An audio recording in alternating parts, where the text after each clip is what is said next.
Well, hello and welcome back. Thanks for coming back. Downtown Ketapaphos, we're at the Marika and Me Lounge Bar. I'm sitting upstairs at the VIP Lounge Bar, which perhaps you might want to rent for that special occasion. Could be that wedding party, hen night, stag night, or perhaps you just fancy having a party. Get in contact with us via all the usual methods: phone, internet, email, YouTube, etc., etc. Anyway, today, what we're going to talk about: cars in Cyprus. Lots of people have been asking about the cost of cars. We covered the anomaly known as road tax and the surcharge on road tax if you bring your car with you to Cyprus. And it still could be very, very beneficial to bring the car that you own in the UK with you. Remember, you've got to own it for 6 months and 1 day or longer to bring it with you as your relocation package. But don't forget to go and check up the road tax surcharge.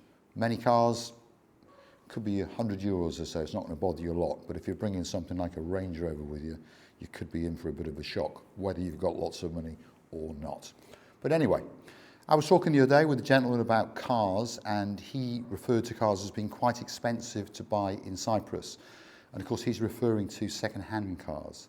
New cars across the board, to be honest, I think, correct me if I'm wrong, are actually a little bit cheaper in Cyprus.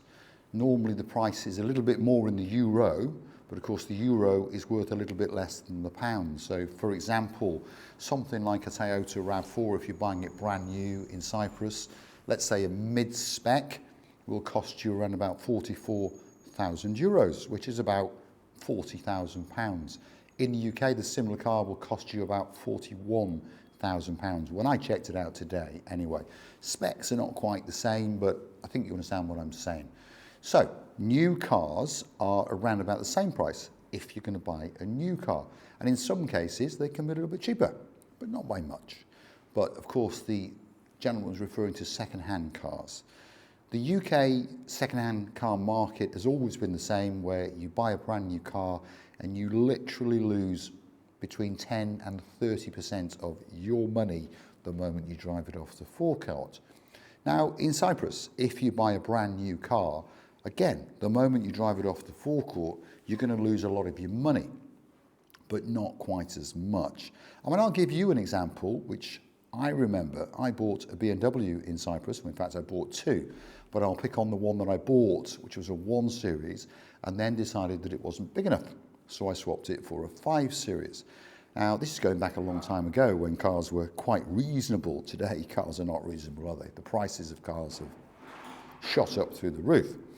But I remember that I paid €26,000 for a BMW 1 Series, and in the UK, that car was about £27,000. And back in 2009, the euro was around about 125 to the pound. So that car cost me in pounds about £23,000. So the point I'm making is the car was cheaper here than from the UK, and of course it was a brand new Cypriot registered car. But the point of the story, 6 months later, I decided that it wasn't big enough, so I upgraded to a 5 Series BMW.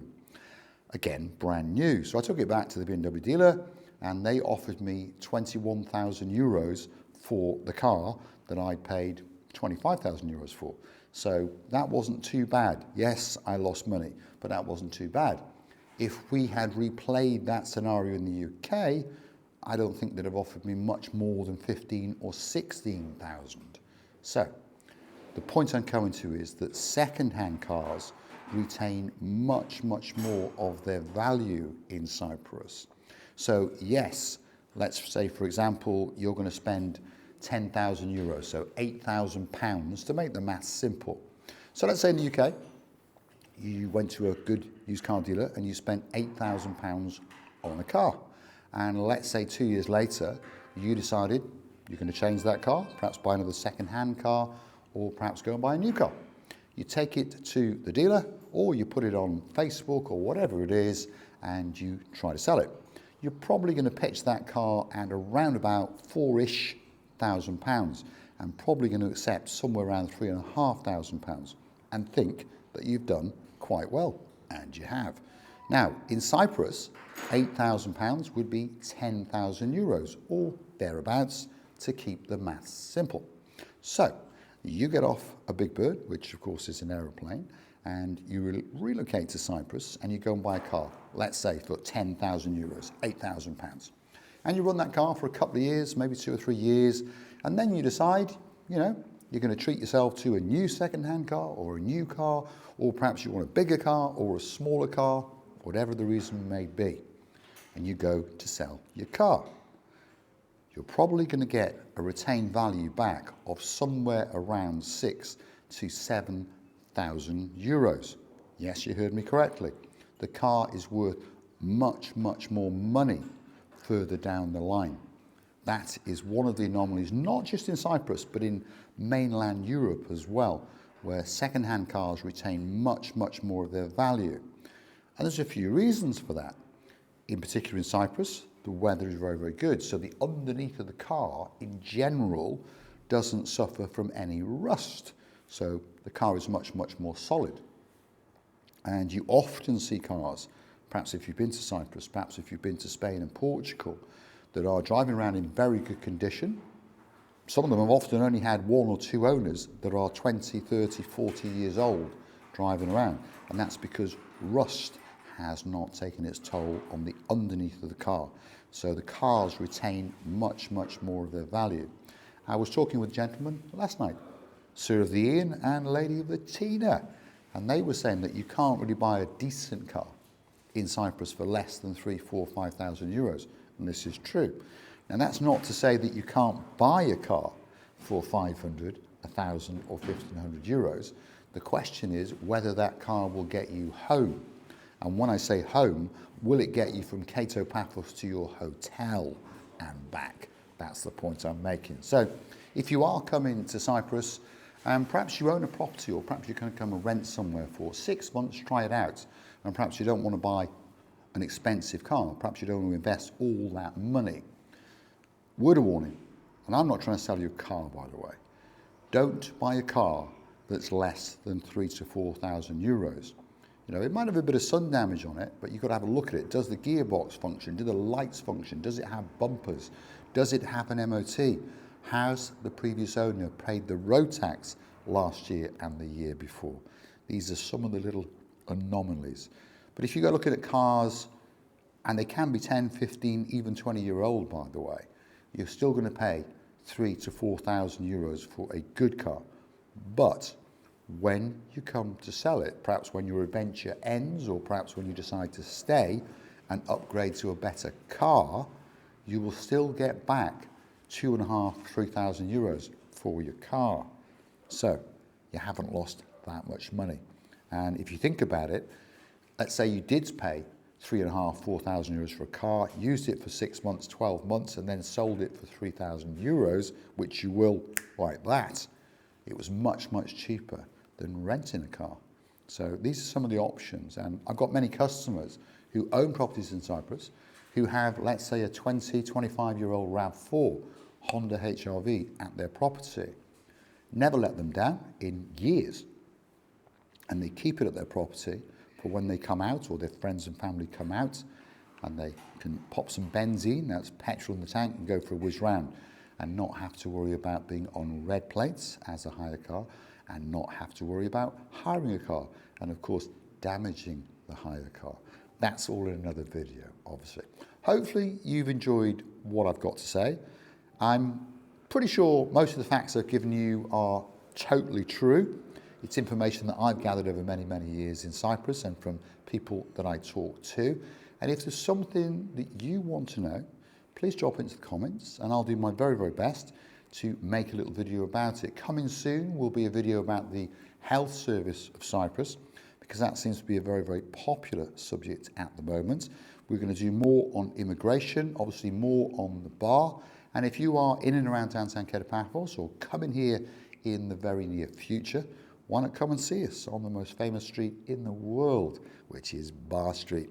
Marika Lounge Bar, we're waiting especially for you. If you want a coffee, cup of tea, glass of water, or perhaps something a little bit stronger, why not come and see us? We'll be waiting for you.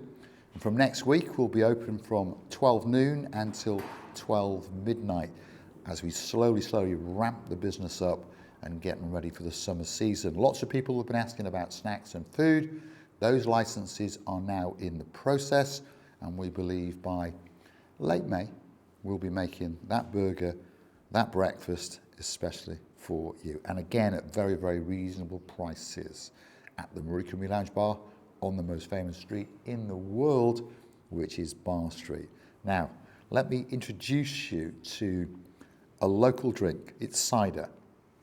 And this is called Militsa, which translates means honey. And I'll tell you what, it truly, truly is as sweet as honey. And there's a lot of people been in the bar over the last few days, and they've seen the glasses, because the glasses are like a little work of art. There's a pint glass as well, by the way. And the colour of it and the flavour of it is absolutely exceptional.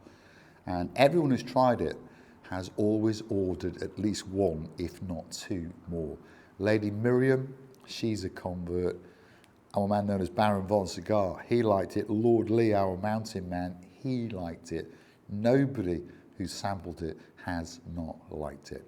So I'm going to say a big thank you for watching. Hopefully you've enjoyed my company. I've enjoyed your company.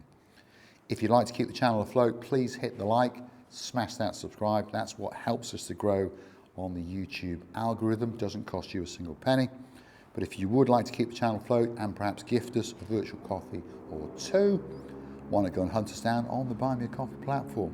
If you Google these magic words, Buy Me a Coffee, Marika and me, up will come our landing page, which will give you a chance to read a little bit more about us and a comment or two. And we all like to read the comments, don't we? And fingers crossed, you will gift us that virtual coffee.